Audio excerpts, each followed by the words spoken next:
건강해지려고 시작한 운동이 오히려 내 뼈를 산산조각 내고 있다면 믿으시겠습니까? 돈 한 푼 안 들고 무병장수하는 비결이라며 너도 나도 시작하는 이 걷기와 달리기 운동. 하지만 내 몸 상태도 모른 채 무작정 남들을 따라 하다가는 남은 평생을 지팡이나 휠체어에 의지해야 할지도 모릅니다. 매일 아침 상쾌한 공기를 마시며 한강공원을 걷고 뛰는 분들 정말 많으시죠? 운동화를 신고 집 밖을 나서는 그 발걸음은 건강한 노후를 향한 희망찬 발걸음일 것입니다. 하지만 그 발걸음이 내 뼈에 미세한 금을 가게 하고 결국 무너져 내리게 만드는 치명적인 독이 될 수 있다는 사실을 아는 분들은 그리 많지 않습니다. 오늘은 무심코 넘겼던 발바닥 통증이 어떻게 우리의 남은 삶을 송두리째 흔들 수 있는지, 그리고 건강을 지키려다 오히려 건강을 잃게 되는 무서운 질환에 대해 아주 자세하고 깊이 있게 알아보겠습니다. 끝까지 집중해서 들어주시면 여러분과 여러분, 가족의 평생 관절 건강을 지키는 귀중한 지혜를 얻어가실 수 있을 것입니다. 우리가 은퇴를 하고 노후를 맞이하게 되면 가장 먼저 그리고 가장 절실하게 와닿는 것이 바로 건강입니다. 젊은 시절에는 밤을 새워 일하고 며칠을 무리해도 하룻밤 푹 자고 나면 그만이었지만 이제는 몸이 예전 같지 않다는 것을 하루하루 실감하게 됩니다. 그래서 많은 분들이 퇴직 후 건강관리를 위해 운동을 시작하십니다. 그 중에서도 걷기나 가벼운 달리기는 특별한 장비나 큰돈이 들지 않고 언제 어디서나 쉽게 시작할 수 있어 국민운동으로 불릴 만큼 인기가 높습니다. 최근 통계에 따르면 우리나라에서 달리기를 즐기는 인구가 무려 1,000만 명에 달한다고 합니다. 국민 5명 중 1명은 달리기를 한다는 놀라운 수치입니다. 여기 60대 초반의 한 남성분의 안타까운 사연이 있습니다. 이분은 지난해 무려 30년이라는 긴 세월 동안 헌신했던 직장에서 명예롭게 정년퇴직을 하셨습니다. 은퇴 후 그동안 돌보지 못했던 건강을 챙기기 위해 굳은 결심을 하고 러닝을 시작하셨죠. 매일같이 한강공원 아스팔트 길을 달리며 땀을 흘렸고 날이 갈수록 체력이 좋아지는 것을 느끼며 큰 성취감을 맛보셨습니다. 그러다 매서운 추위가 몰아친 겨울 동안 잠시 운동을 쉬었다가 따뜻한 봄바람이 불어오기 시작한 최근 다시 야심차게 러닝화 끈을 고쳐 메고 달리기를 재개하셨습니다. 그런데 다시 달리기를 시작한 지 2달쯤 지났을 무렵 발바닥에 가벼운 통증이 느껴지기 시작했습니다. 처음에는 그저 오랜만에 운동을 해서 근육이 놀랐나 보다 운동을 처음 시작할 때 겪었던 흔한 근육통이려니 하고 대수롭지 않게 넘겼습니다. 아파도 참고 뛰면 낫는다는 옛날 방식의 굳은 의지로 계속해서 아스팔트 위를 달리셨죠. 하지만 통증은 야속하게도 점점 더 심해졌습니다. 처음에는 뛸 때만 아프던 발이 나중에는 걸을 때도 찌릿찌릿 아파왔고 결국에는 방바닥에 발을 디디는 것조차 고통스러워 정상적인 걸음걸이조차 불가능해졌습니다.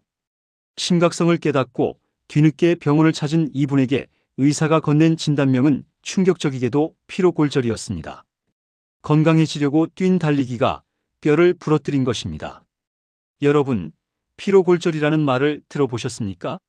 일반적인 골절이라고 하면 우리는 보통 빙판길에서 크게 넘어지거나 무거운 물건에 부딪히거나 교통사고가 나는 등 아주 큰 외부의 충격을 받았을 때 뼈가 딱 하고 부러지는 것을 상상합니다.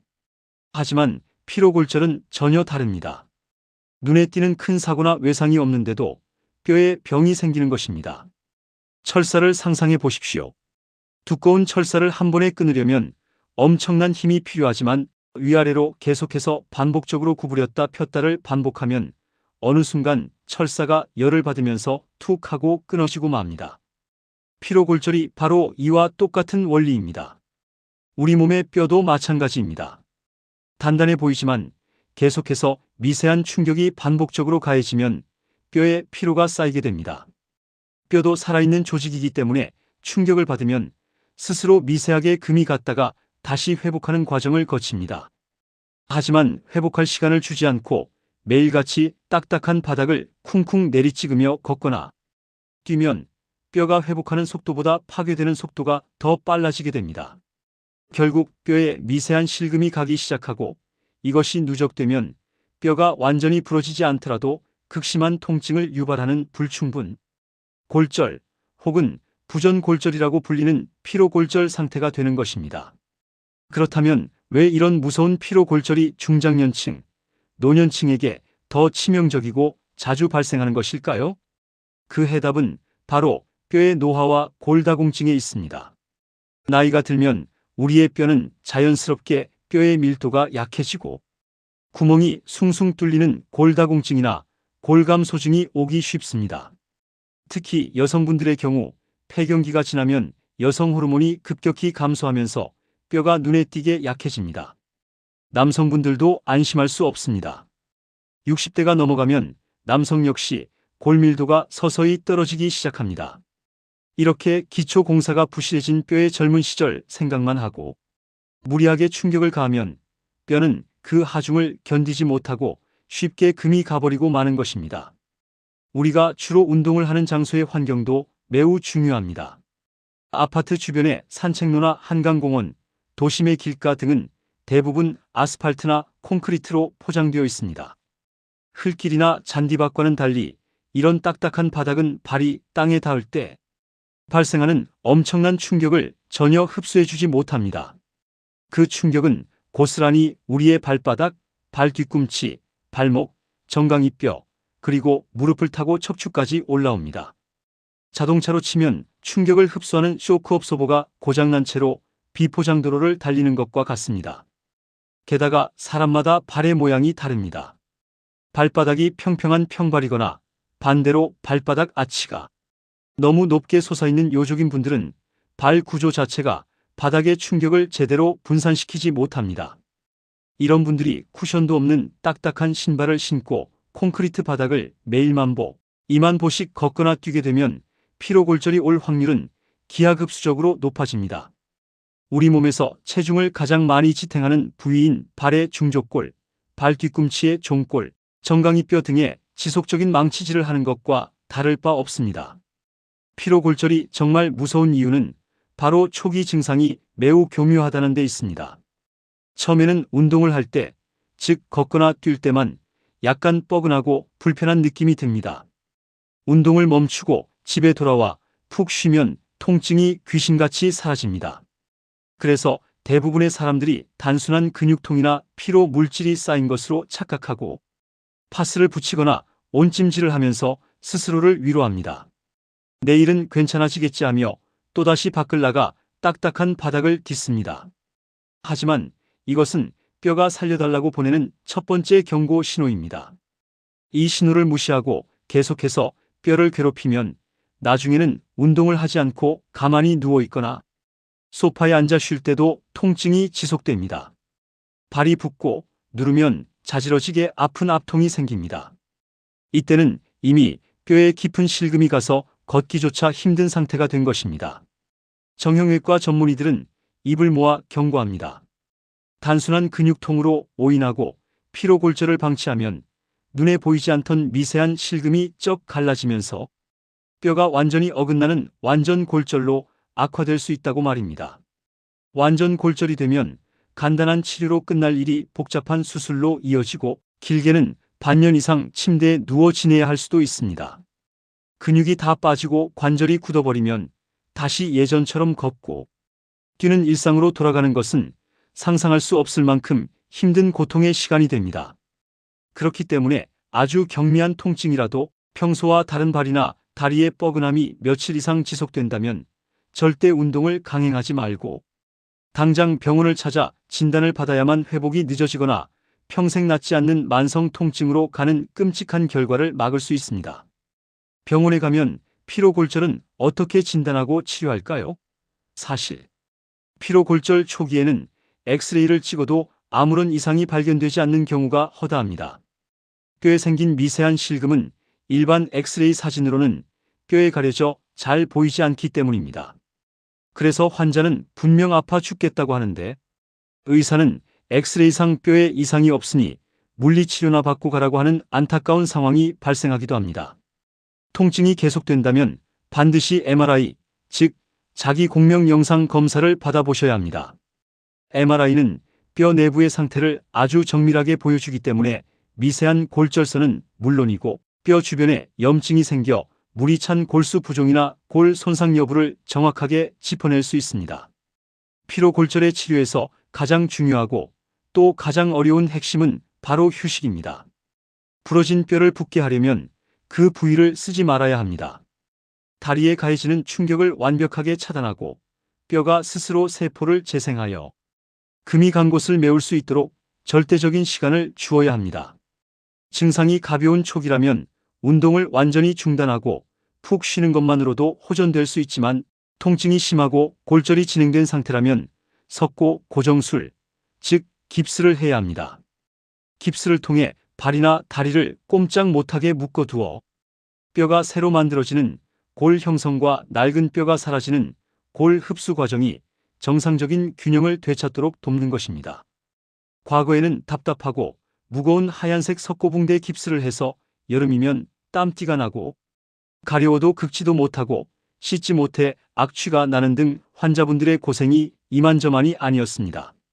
하지만 최근 의학기술이 발달하면서 이런 불편함을 획기적으로 개선한 그물망 형태의 오픈캐스트라는 것이 등장했습니다. 통풍이 잘 되어 피부 염증이나 가려움증을 크게 줄여주고 무엇보다 깁스를 한 채로 시원하게 샤워를 할 수 있어 환자분들의 삶의 질이 크게 향상되었습니다. 뼈의 회복을 돕기 위해 의사의 처방에 따라 염증을 가라앉히는 약물 치료나 굳어진 근육을 풀어주는 재활 치료를 병행하기도 합니다. 그러나 만약 무리한 운동을 계속하다가 뼈가 완전히 부러졌거나 크게 어긋난 최악의 경우에는 뼈를 맞추고 철심을 박아 고정하는 큰 수술을 피할 수 없게 됩니다. 그렇다면 어떻게 해야 우리의 소중한 뼈를 지키면서 건강하게 운동할 수 있을까요? 정답은 내 몸에 대한 겸손함과 철저한 준비에 있습니다. 첫째도, 둘째도, 셋째도 준비 운동입니다. 운동 전 굳어있는 관절과 근육, 인대에 이제 곧 움직일 거라는 신호를 보내주어야 합니다. 나이가 들면 근육과 인대의 탄력이 떨어져 있어 뻣뻣한 상태입니다. 이 상태에서 갑자기 뛰어나가면 충격이 고스란히 뼈로 전달됩니다. 집을 나서기 전 최소한 10분에서 15분 이상은 발목을 꼼꼼하게 돌려주고 종아리와 허벅지 근육을 지그시 늘려주는 스트레칭을 반드시 해야 합니다. 가벼운 제자리 걷기나 뛰기로 몸에 살짝 열이 나게 하여 관절 주변을 부드럽게 만들어주는 것이 부상 예방의 첫걸음입니다. 둘째, 신발은 여러분의 관절을 보호하는 가장 훌륭한 생명줄입니다. 멋부리기 위해 밑창이 얇고 딱딱한 단화나 오래되어 쿠션이 다 죽어버린 운동화를 신고 운동하는 것은 뼈에 망치질을 하는 것과 같습니다. 반드시 발바닥의 아치를 잘 받쳐주고 땅에 닿을 때 충격을 부드럽게 흡수해 줄 수 있는 푹신하고 탄력 있는 러닝화나 워킹화를 착용하셔야 합니다. 신발은 소모품입니다. 겉보기에 멀쩡해 보여도 오래 신어 밑창의 쿠션 기능이 상실되었다면 아까워하지 마시고 여러분의 무릎과 발목을 위해 과감하게 새 신발로 교체하셔야 합니다. 셋째, 운동하는 코스의 바닥 상태를 점검하십시오. 시멘트나 콘크리트로 포장된 길은 피하는 것이 상책입니다. 관절과 뼈에 가장 좋은 길은 부드러운 흙길이나 우레탄이 깔려있는 푹신한 트랙입니다. 울퉁불퉁하고 돌부리가 많은 험한 길은 발목을 삐게 만들고 불규칙한 충격을 주어 역시 피로골절의 원인이 됩니다. 평탄하고 부드러운 길을 찾아 나만의 안전한 산책 코스를 만드는 것이 중요합니다. 넷째, 운동량을 천천히 늘려야 합니다. 오랜만에 운동을 시작하셨거나 쉬었다가 다시 하시는 분들은 마음만 앞서서 첫날부터 무리하게 걷거나 뛰려고 하십니다. 절대 안 됩니다. 내 체력이 100이라면 70 정도만 쓴다는 생각으로 가볍게 시작하시고 운동 시간과 강도는 일주일에 10% 이상 늘리지 않는 것이 좋습니다. 하루 걷고 운동을 했다면 다음 날은 몸이 회복할 수 있도록 푹 쉬어주는 등 규칙적인 휴식일을 반드시 가져야 뼈에 피로가 쌓이는 것을 막을 수 있습니다.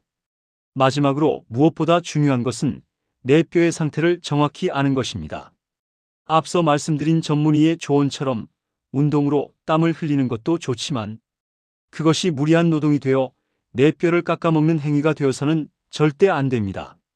정기적으로 병원을 방문하여 건강검진을 받으시고 특히 60대 이상이시라면 뼈 사진을 찍어보는 골밀도 검사를 통해 나에게 골다공증이나 골감소증이 있는지는 아닌지 반드시 확인하셔야 합니다.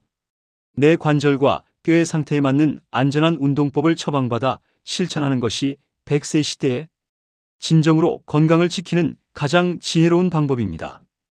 여러분, 걷기와 달리기는 분명 훌륭한 운동입니다. 심장을 튼튼하게 하고 혈액순환을 도우며 우울증을 예방하는 등 헤아릴 수 없이 많은 장점이 있습니다. 하지만 내 몸의 경고를 무시하고 맹목적으로 남을 따라 걷는 길은 건강의 지름길이 아니라 남은 인생의 자유를 앗아가는 고통의 길이 될 수 있습니다. 오늘부터라도 발바닥이나 무릎에서 보내는 작은 통증의 신호에 귀를 기울이십시오.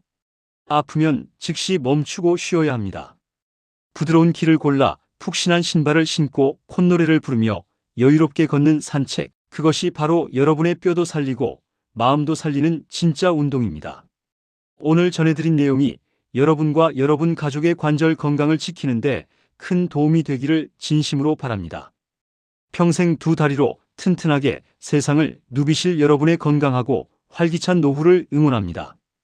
이 영상이 유익하셨다면 행복천사 채널 구독과 좋아요 꼭 눌러주시고 주변에 운동을 좋아하시는 지인분들께도 널리 공유해 주시기 바랍니다. 여러분의 작은 실천이 누군가의 소중한 관절을 지킬 수 있습니다. 감사합니다. 늘 건강하고 행복하세요.